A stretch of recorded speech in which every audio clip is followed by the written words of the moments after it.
প্রিয় বন্ধুরা, বিজ্ঞানীরা পবিত্র কুরআন থেকে উট নিয়ে বিস্ময়কর তথ্য পেয়ে গবেষণা করে এমন জিনিস খুঁজে পেলেন যা সত্যিই বিস্ময়কর।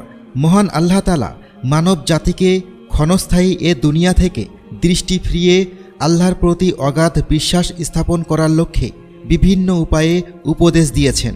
মানুষের হৃদয়ে ঈমান জাগিয়ে তোলার জন্য এমন অলঙ্কারপূর্ণ আলোচনা করেছেন যে কাউকে শিহরিত করে তোলে।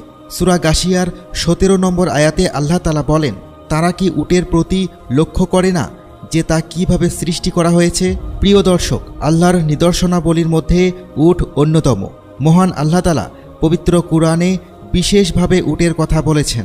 যে উট নিয়ে একটু ভাববে সে আল্লাহকে চিনবে, রবের পরিচয় জানতে পারবে। উট মরুভূমিতে সবচেয়ে দামি প্রাণী। উটকে বলা হয় মরুর জাহাজ। আরবিতে একে বলা হয় সাফিনাতুস সাহা।